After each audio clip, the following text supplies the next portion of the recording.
Okay, I'm recording, and welcome everybody. Happy New Year. I'm filling in for Alice Moore. Today we're going to be talking about, we're actually welcoming Christine Geith. She's the Chief Executive Officer of eXtension. And I had the pleasure of meeting Chris in Indianapolis in September. After 10 years, eXtension has redefined its role and its mission. The new eXtension is going to focus on internal professional development and innovation. 3 new programs centered on 3 themes are to provide extension professionals with opportunities to innovate new tools and new methods of doing their work to add to the entire constellation of tools for extension. The themes are issues, innovation, and impact. eXtension's I3 program, as it's known, are to superpower Extension's ongoing work. The I3 program is Issue Corps.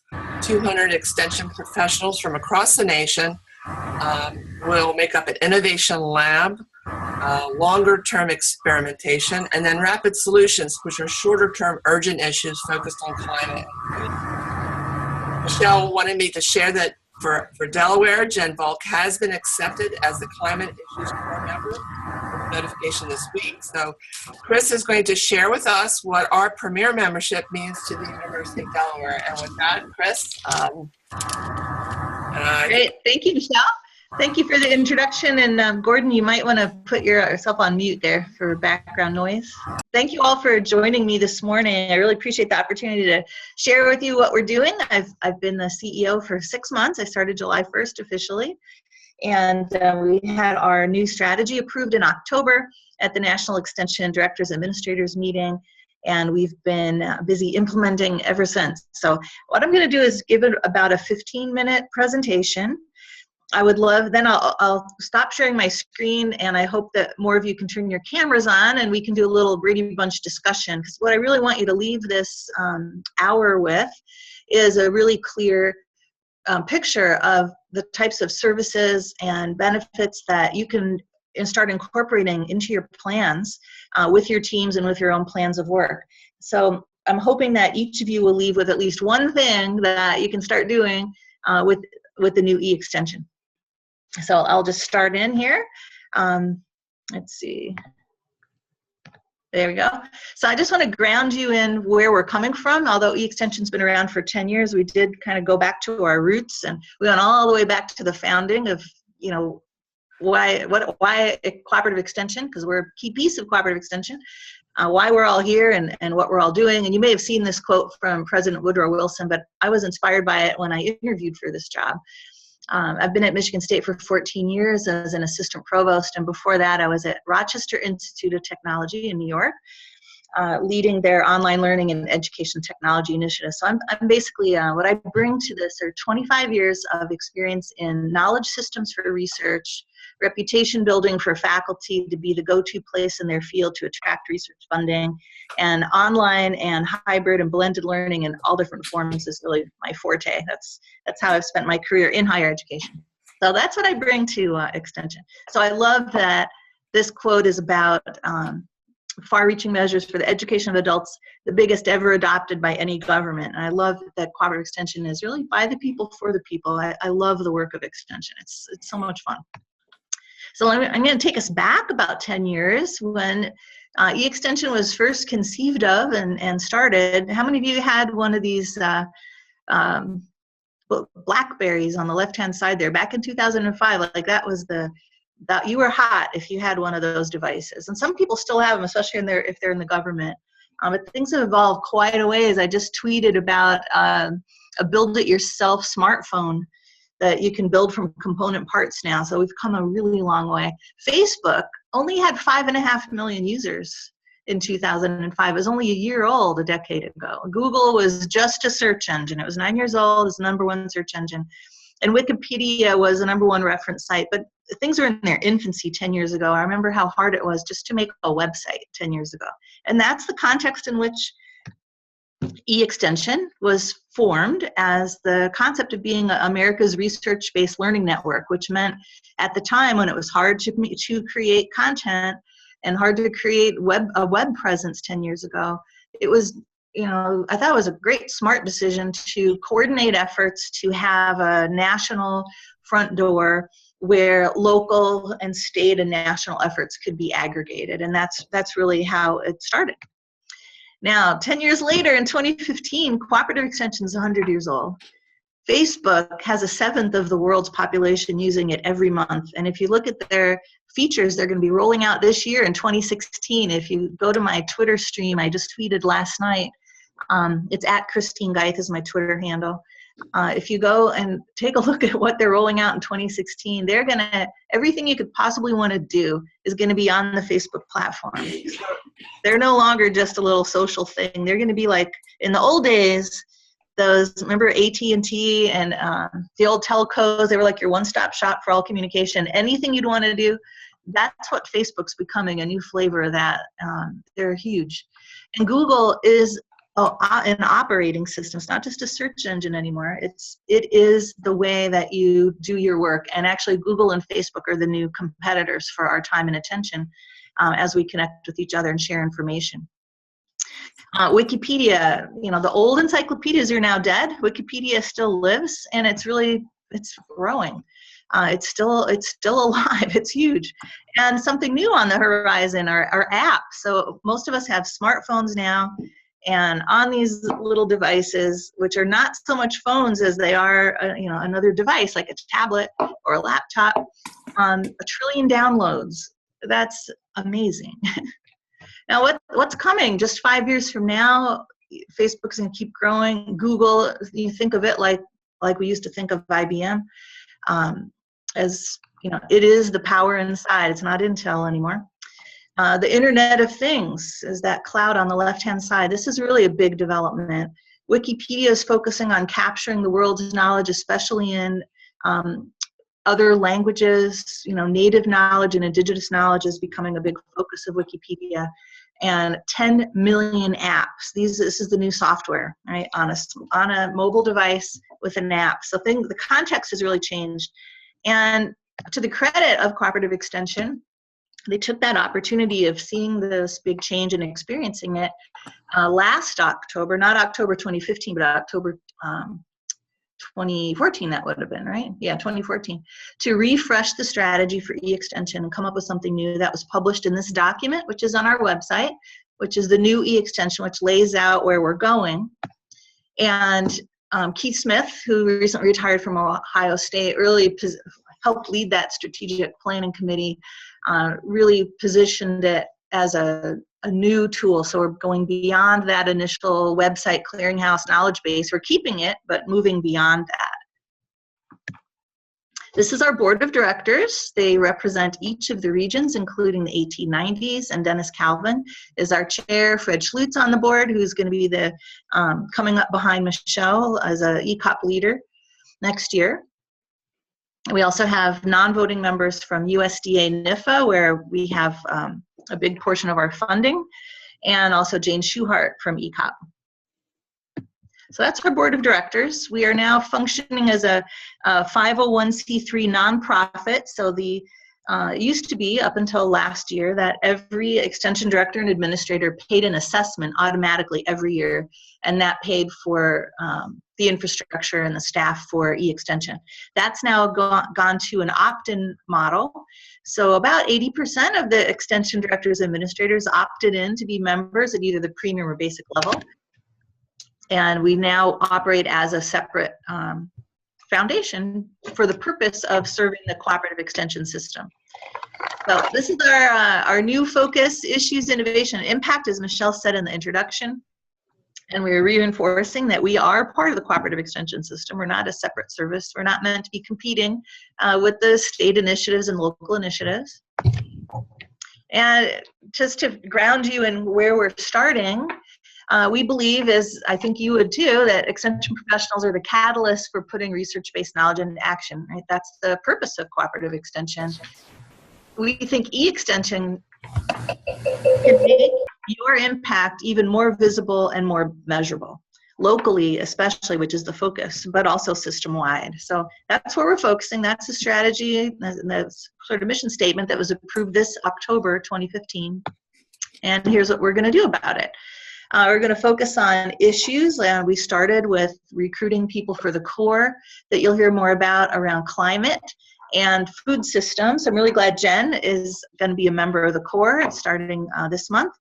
We've started last spring an innovation lab where premium members only can participate in receiving funding for innovation projects, and I'll tell you more about that. And we're really focusing on measurable impact. So, you're hearing more and more about evidence-based practice, more use of the land grants impact database, and we're interested in providing more professional support to help people move from success stories to actually evidence-based impact in that database and beyond. So those are the areas where we're focusing.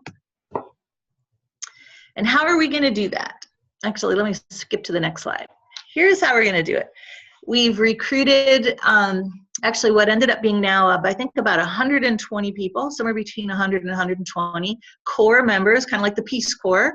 They're going to be working with us between January and August and beyond, but especially January and August, to try out innovative new ways of doing their work so that we can help them make that more measurable and visible impact. That looks like marketing, helping people use more powerful marketing and social media to attract new audiences.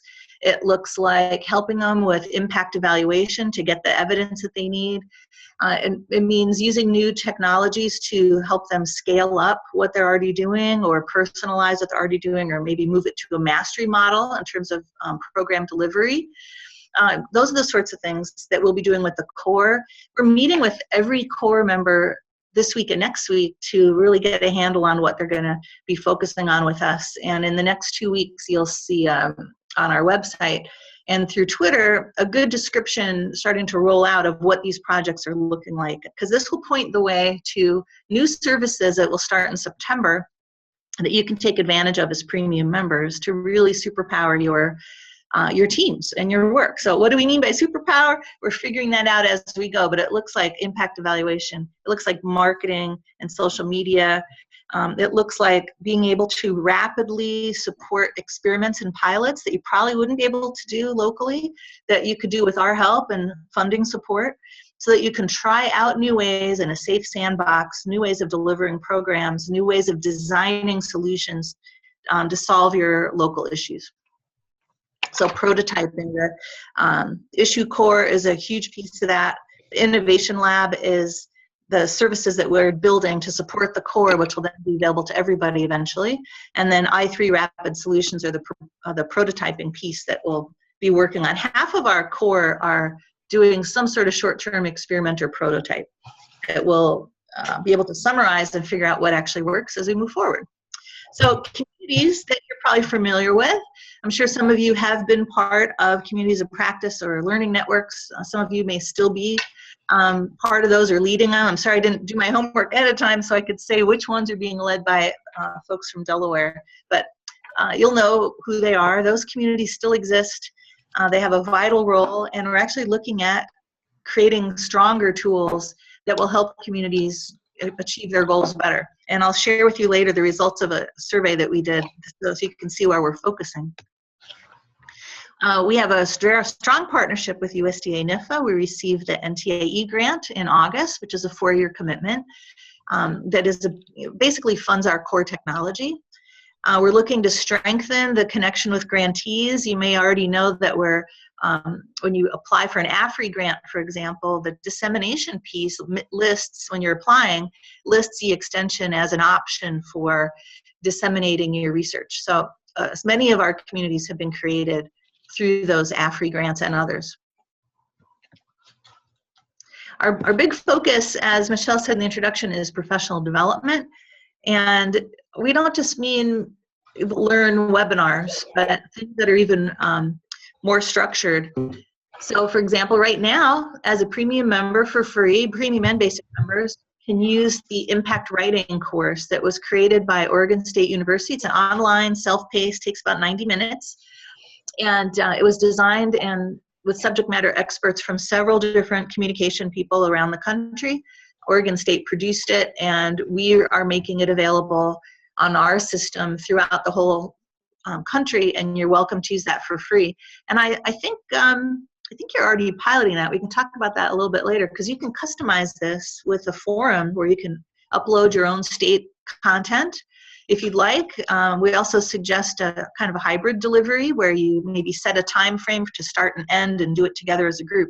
The purpose of the impact statement writing is to help you train up at scale the people that are writing the success stories and impacts that your communicators are putting into your land-grant impacts database. So we can talk more about that. That's our first, but not our last, professional development offering that you can take advantage of. We're looking at working more closely with states to increase their state digital capacity, learning from the things we're doing and learning from each other. Spreading stories about what's working at places like Penn State with their new Atlas project, for example. Some states have an innovation team, and if you don't have one yet, we'd like to help you establish one. And if you already have one, we'd like to spend more time with you to really give you some more tools to have the impact that you're looking for in your context. So let me tell you more about the lab. This is led by Jerry Thomas at Ohio State University, the Ohio State University. And one of the things he's doing is working with the fellows and the innovation projects. And these are people that are only from premium members. We're working on really trending things that we're not sure exactly how they will best be used inside of cooperative extension. So these are people exploring maker spaces, citizen science, and the Internet of Things that are really looking at what are different programs that could benefit from these approaches. How will it impact the practice of extension educators and specialists across the country? We also have innovation projects, which is slightly different. These are more applied. So Shane Brandt, for example, doing data visualization and mapping. Gwen Sheely at Michigan State she's experimenting with 3 different tools that extension program people could use to create personalized and adaptive learning. And then these results will be shared at our March event and also through some publications that we'll be doing over the next 6 to 12 months. Micro-learning, virtual communication. We've got a couple of virtual reality and augmented reality projects. Things having to do with Heidi Rader in Alaska is doing a mobile app, I think for food systems is her project. So these are things you'll hear more about, and this program is something that you can have your folks apply for. We're probably going to open up the application in the February or March timeframe. We might do 2 calls this year. We did one last year. But this is really the sandbox where you can experiment with either a concept and see how it applies, something that's kind of out there, like a year ago there was a Google Glass project, for example. So maybe something trending, or there may be something that you want to experiment with, something that would not only benefit you locally, but provide a model for others across the country. So that's the Innovation Lab. And the core, this was our recruiting message when we recruited the 200. We got 300 applications, and we've ended up after going through the selection process with about 110, 120 core members, of which Jen is one, which I'm happy to know that. So you can join us by looking for the calls in February or March for the innovation projects and fellows, following us to see the impact for the CORE's rapid solutions. And let me share a couple other things with you here before we end. For those of you that have been involved with Extension in the past, we're looking at improving that platform and set of tools, as I mentioned. And we did a survey, and we had a call with our content management board where we collected a lot of data. This is just the beginning of this conversation. But the things that were most popular that they want or currently use, they really want help with marketing their content and reaching new audiences, fundraising, and also more functionality for what we call the Learn platform, which is the webinar listing service and using Adobe Connect. Now we're moving to Zoom. We haven't fully implemented that yet. But you might like to know what other things that were on the list, all right? So the top ones, those top bars are the marketing and funding, and then Learn. But also on the list were resource libraries, Google Apps, which we do have, but we haven't made that available to everybody yet. Personalized learning, the use of Qualtrics, Ask an Expert, of course, Bronto, which is an email list, workflow management, project management. We talked about a full set of tools that we can potentially pilot and then offer to all of our premium members that you could make available as a toolkit to your staff, to your teams, to educators and agents and specialists. So there's a growing set of tools that we'll be rolling out starting in February that'll be available. One of the first is, let me see what the next slide is. Okay, one of the first tools we'll be adding at the end of this month, so probably the first week in February, is a catalog feature that will aggregate and free products. So these could be things for your state. I'm not sure what your capacity is at your state for basically having a catalog of offerings, but you might want to experiment with this and see how it might impact some of your programs. It'll be able to handle the financial transactions and the registration transactions for things like fee and free webinars, courses like Moodle courses, ebooks, collections of materials that you might want to have a bundle to support somebody's professional development. But I think the thing you might be most interested in is in the March timeframe, we plan to implement a competency-based delivery system for cooperative extension professionals that's mastery-based. So we're looking at and building competency-based frameworks around things like working with the Climate Learning Network. They're interested in having more climate literate cooperative extension educators and professionals who know the science of climate and extreme weather. So for people interested in that, they could take a pre-test. They could then be save some time and just experience their choice of learning that would help fill those gaps, and then take a post-assessment and receive, a badge or certificate of completion, whatever's appropriate. So we've been talking about doing that with the 4-H Common Measures program, possibly with some of the pesticide education, some of the people that are working on SNAP Ed, and who knows, we're just in the early stages, kind of doing pilots at this stage and just developing those frameworks, but our infrastructure will be able to support that. So we'll use that for professional development inside cooperative extension, but you could also use it for programs that you're implementing in your local area. So if you have an innovation team, fantastic. Love to talk with you and just have a meeting just with you. This is the Oregon State University. They call themselves the IE team. What they're doing, and then so here are the next steps, and then we'll open it up for discussion. I hope you participate in the impact statement writing course, and we can talk about ways to do that and really get everyone that you're interested in having trained experience that this year. Look for the call for proposals for Innovation Fellows in January, February, and March, and that's exclusive for premium members. And then I hope you'll join us March 22nd to 25th for our conference in San Antonio. You get $100 off per person for being a premium member, so I hope you'll join us there. And that's where you'll really get to see feet on the ground examples of everything and learn from all these, especially those lab innovations, I think. We have about 68 proposals for this conference. They won't all fit into the available slots that we have, so we're probably going to turn some of those into professional development offerings that we are scheduling starting in April. So anyway, those are the things that we're doing. I would love to open up the conversation to hear about what you're interested in using, what you'd like to see, because we're still in build mode. 2016 is implementation of the new plan. So love to open it up now and hear your thoughts and tell me what you're looking for. So I'll stop the screen share. Please turn on your cameras if you would, so I can get to know you a little bit. There we go. Wow, look at all those boxes. All right, who wants to be the brave one who's going to ask a question or make a comment?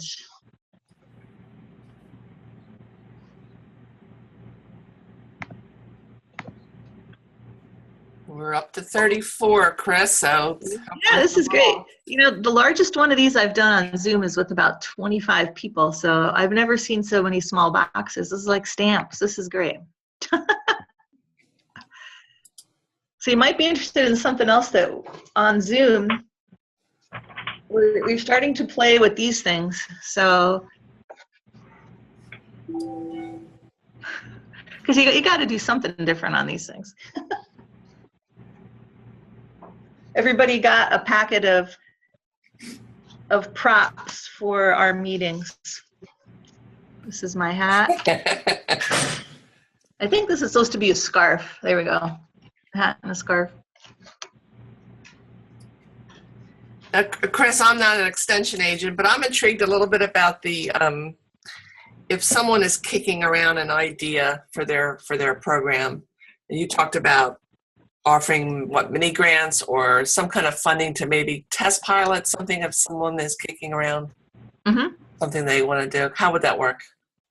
So the innovation lab is meant to foster experimentation with things that you probably wouldn't be able to afford or take the risk of doing just in your local context. So we're looking for things that would provide experiments that would provide a model so that other people could follow. So for example, Gwen's testing out 3 different pieces of software for adaptive learning that could be used for extension programs. And it's not, her grant's not about her end product, because that's something that they would use in Michigan. But we're going to ask her to be sharing her process. So like, what are the features of these tools that as a program creator, she's finding most useful? What results did she get in Michigan in terms of improved learning outcomes for programs that use these tools? So that she can basically share in a case study format, here's the benefits of adaptive and personalized learning, and here are some specific ways that you could, the how to implement it using one of these 3 tools. So where there's a system-wide benefit to the solution, those are the sorts of things that we'll be doing a call for proposals for fellows and for innovation projects. We're kind of waiting to see a little bit what's coming out of the core group, because that'll focus the theme areas that we're going to be focused on. So if there's something that you really wanted to try out, like, I wonder how citizen science could help us measure the impact of urban farming or something like that. It's those sorts of questions. So it's really about questions that you want to try, or new methods that may or may not have something to do with technology. They don't have to be technology. Most of them have a digital flavor to them, because that's how you get scale. But anyway, if you had a specific thing, I'd be happy to talk through it and see where might be possibilities. So that's kind of what it is. It's to explore and to experiment, and then share back system-wide what you learned so that other people can learn from it. So it's not just the experimentation, it's also being involved in some adoption of innovation activities like webinars, professional development, publishing in the Journal of Extension, and so on. Okay. Does that answer your question, Michelle? It does. Thanks. And everybody, if you're unfamiliar with Zoom, you just hover over the box and you can unmute your microphone or start your video back up.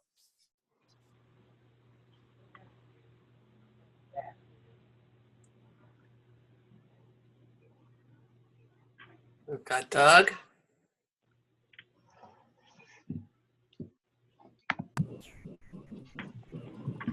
We're getting someone. Doug, are you trying to say something?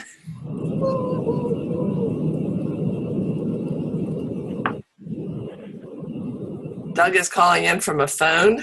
We're hearing something, Doug, but we don't hear your voice. Maybe you can type it into the chat box.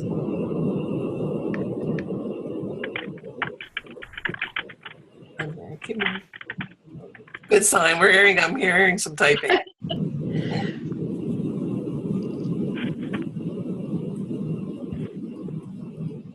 Oh, not saying anything. He's not saying anything. Okay, I'm going to mute you, Doug. Yeah, I think one of the things that I would like to do is put my, let's see, I'm going to screen share one more time. Okay. And I'm going to show, well, let me do it, not do it quite yet. I'd like to show you on our website, which we've redone if you haven't been to it, extension.org. We've posted a really good synopsis of what's going on in the last year, and also a list of the specific member benefits for premium members. So I'll just call that up so I can share it. But Is that somebody asking a question? I'm not sure.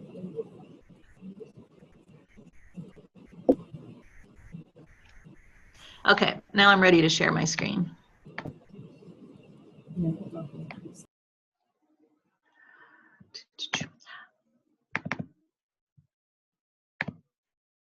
All right, so I'm sharing my screen. This is our website, extension.org, and there's under the About Us section, there's quite a lot of information now that was hidden before that you couldn't see.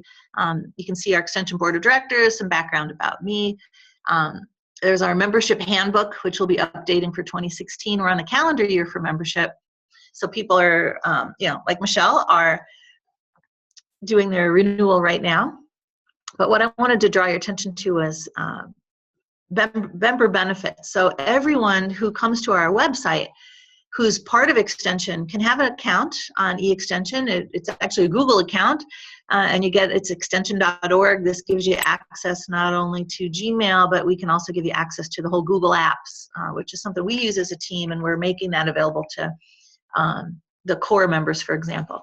But our core tools are there. Ask an Expert, which I know you guys are using. Community publishing, if you need a web presence for a project. Using our Adobe Connect system for Learn. And we're moving that to Zoom in the next few months. And then access to all the free and fee-based professional development offerings that are either in the format of webinars or they're online courses on our Moodle platform. So you don't have to be a member to have access to those resources and to those creation tools on our core platform. If you're a member at the basic level, you can participate in the i3 core because we only recruited those people from member institutions.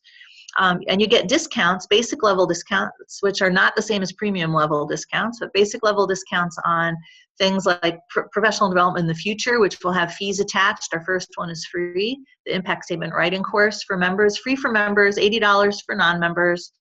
In the future, we'll have a fee for the public, and we'll have a lesser fee for basic members and even a bigger discount, if not free, for premium members. And then a discount on our events. And right now we're planning to do one annual conference a year. So March is our first one. And basic members get $50 off.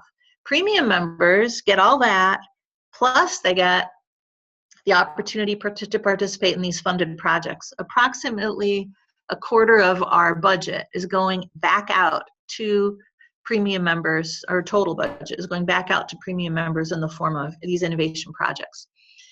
Also, you get premium level discounts. That's a bigger discount on professional development, and you get $100 off our March event.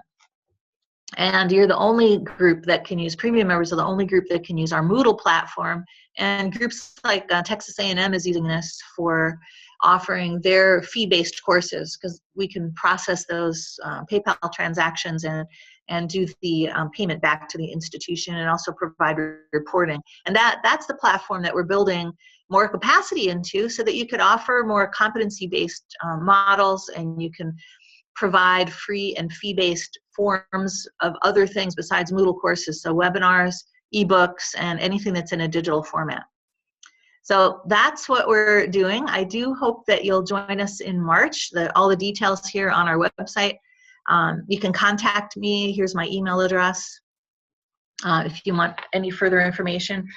But I hope that this gives you some ideas of ways that you can use us. Do you know, Michelle, if Delaware has an innovation team or an I team?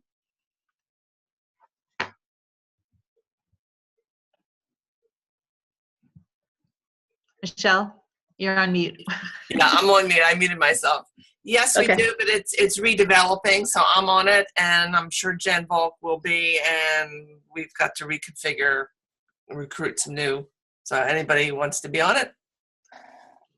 So we'd like to help you kind of kick that off since you're reforming it. One of the services that isn't formally organized yet because we just are starting it is everyone on my team, and you were with us in Indianapolis, so you're familiar with the Innovation Strengths Preference Indicator, ISPI, which is like a Myers-Briggs for innovation. We've trained up 4 of our team members, Terry Meisenbach, Kevin Gamble, Beth Rainey. I think Ashley's going to be trained, but she hasn't yet. Jerry Thomas. And it's really a great tool for understanding who on your team are builders at one end of the spectrum and who on your team are pioneers at the other end, and understanding everything in between so that you can really organize innovation in your context. So that's one of the services that we're going to be offering these I-teams, is getting them trained up in this ISPI instrument, administering it, and doing the debriefings for the staff so that people can really understand. This is what it looks like. I'll hold it up on my screen here. They call this a totem. This is your summary of where you are. And everybody's is different, of course. But we found it really useful in organizing our own work teams. Make sure you have a builder on each team. And if it's an innovation project, make sure you have a pioneer on there. And I think you'll find it really helpful as you start working on your, using the I-team to help support some of your projects and working on your plans of work. So I think that's one of the things we'll be offering as we go through this. Also, we're thinking about, if it's useful, making available training and professional development through the I-teams for design thinking. So that's kind of a hot term you might have seen. IDEO's popular, Stanford's D-Schools has popularized that, also MIT's Media Lab.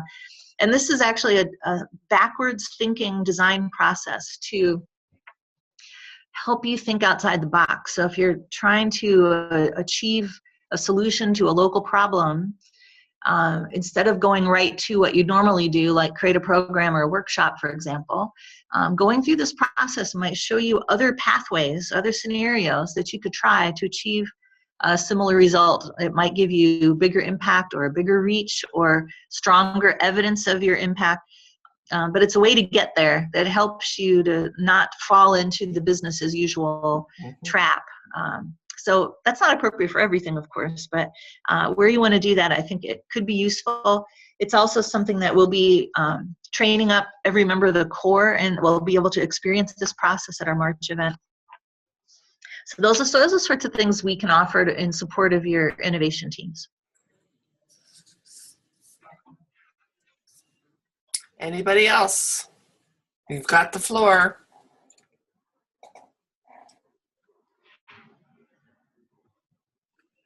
Somebody has in the chat, is there a way to find out what the innovation projects are, and would it be appropriate to connect in with those folks to better understand their project? Yes, thank you for asking that. I don't know your name. Maria Pepitas. Maria. Okay, Maria, thank you for asking that. I appreciate it. We are in the process right now of improving our people application. So within the next couple of weeks, you'll be able to go to our website and see each project and be able to connect with them, see what they're doing, and make a connection. Also, we're organizing our March event so that there are lots of opportunities to meet with these folks and informally see what their project is about, hear their questions and what they're learning so that you can connect that way. So the physical event in March and our website, and we're looking for more ideas for how to make their results available. So we're looking at things like using Twitter in a different way, having them each do a webinar when they're ready. That probably won't be till the spring, formal results so that you can connect at that level. But I know many of them are really happy, like Shane Brandt, New Hampshire, would be really happy to talk to you now about what he's doing with data visualization. So we're looking for more ways to amplify their works so that you can adopt what they're doing or build off of what they're doing. Like it might inspire something that you want to apply for an innovation project or for a fellowship project.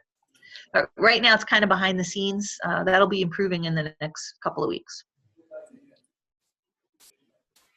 Actually, my PowerPoint had all the names and people, but no project description. So anyway, but that's one place to start. Thanks for asking that, Maria.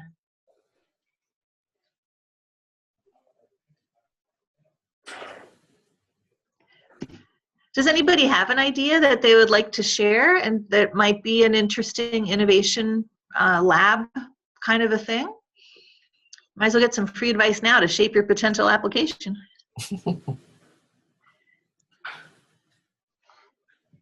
We funded 12 people last year. 3 were fellows and 9 were projects.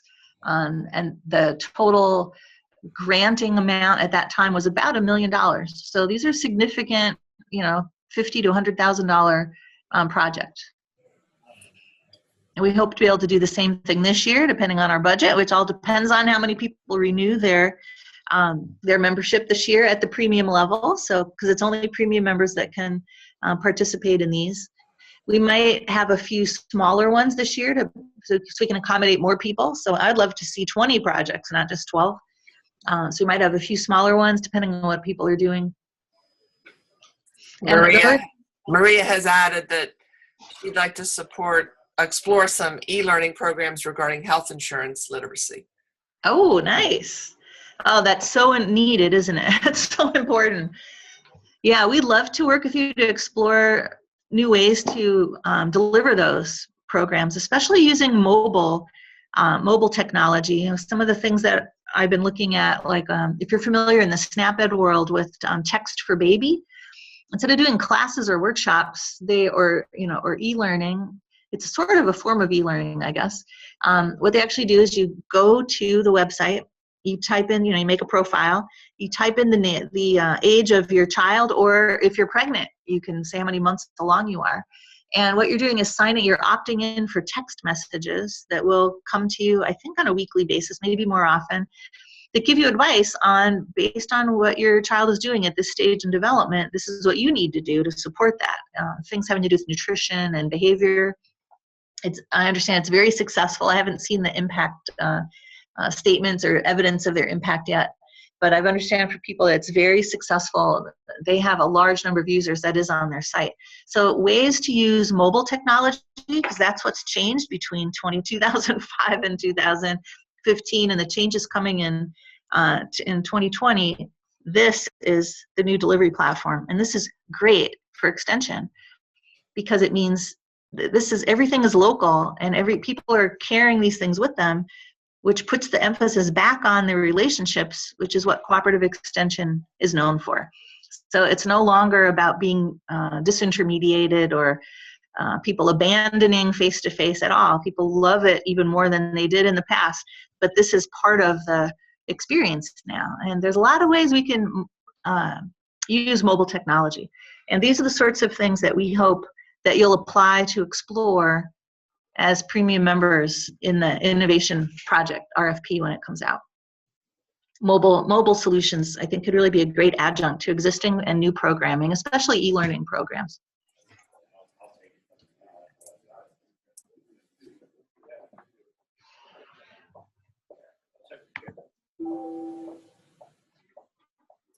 Great. Are there other questions or comments or an idea somebody wants to explore? Michelle, do you know how far along you are with having people use the impact statement writing course? I do not. I honestly can tell you, I think it's a terrific opportunity because we all have to write them. But I'll look into it myself too. I think it's just who's teaching that, or is it a number of different people? It was developed, let me get to the page here where it's at. It was developed, produced for the online format at Oregon State University, but it had about 5 or 6 different institutions. Let me just get to this. I'll show you, let me share my screen. I could show you the page so you can go back later and look at it. Okay, this is the page for the impact statement writing course. This is really easy to find on our website. See this button on the upper right-hand side? It's on our main page at extension.org. You can get right to this page that I'm showing you. These are the people that created it. Let's see, somebody from Louisiana, California, Oregon, Colorado, University of Georgia, and Ohio State University. And there are 4 learning objectives. What are impact statements, how to write them, where to market them, how they can help your organization. And it's really it's designed so that you can write fantastic statements for the land-grant impacts database. To access the course, you can just come to this page and go right to it. And there's instructions right here. So you can go right now or right after this and go and start using it. It takes 80 to 90 minutes to go through, I understand. It has a couple of quizzes in there. It's a really effective class. We're getting good feedback on it. You can customize it though. So if you I think Michelle was interested in having, everybody experience this course. Yeah. A good way to do that might be to say, you know what, this is the month where we're all going to do it.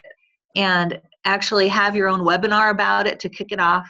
Then have people do this, like bookend it, right, with a kickoff and an ending.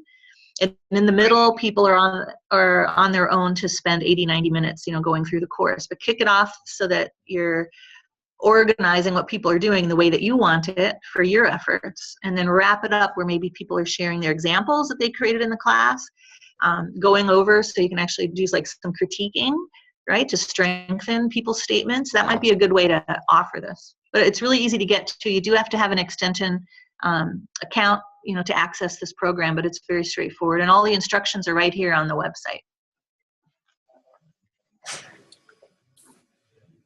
Fantastic. Yeah, there's also a free sampler here, which I think has a video of the presentation. Yeah, there you go. So this is what it looks like. And it gives you more details. So there's no live instructor. It's all anytime, anywhere.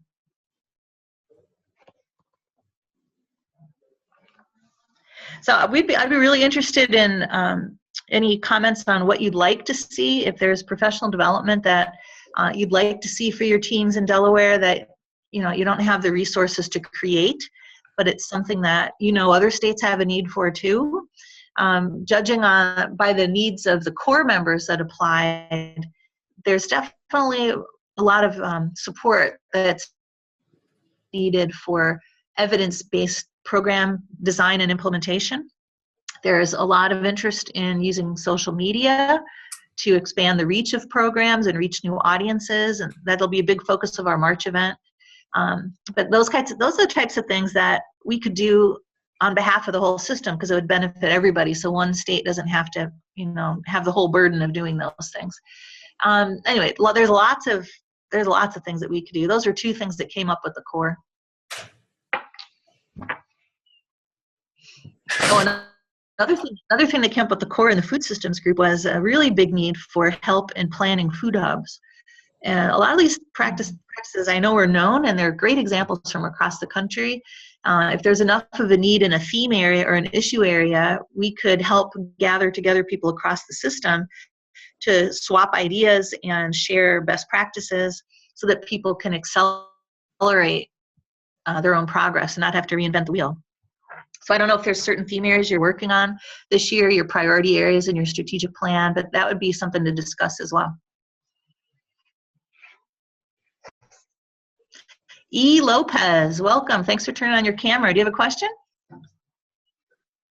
Arnie, you're on. You're not up. I think you probably didn't realize I think you came in, and when you come in, well, welcome. It's nice to see your face. That's great. Exited stage left there. That's all Sorry right. to put you on the spot.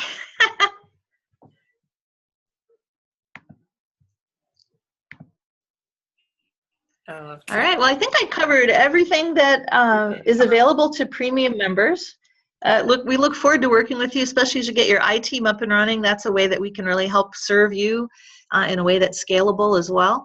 We're in an early stage, so you can help influence what it is we focus on in terms of topics for professional development. We plan to work with JSEP and NAEPSDP very closely in the coming months so that we can really support their agendas going forward. So if there are certain things you need in your state, let's figure out how we can use our professional development offerings and those innovation projects to help move those forward. Well, that's great, Christine. Thank you so much. This was You're welcome. Informative. I attended it, but I learned some new things from the meeting in Indianapolis. It's good. You're really moving forward quickly, so this is exciting. Well, thanks for having me today. Yeah, this is a great opportunity. I really thank everybody for participating today. Feel free to reach out to me on Twitter at Christine Geith, or send me an email, christinegeith@extension.org. I'd be very happy to hear from you and have a conversation. Wonderful. And for those of you who joined midway through or late, we did record this, and we will. I'll send it up to Alice Moore, who will make it available for the whole entire staff. Thank you so much. Thank you very much. Happy New Year to you. Thank you. Bye-bye. Bye-bye, everybody.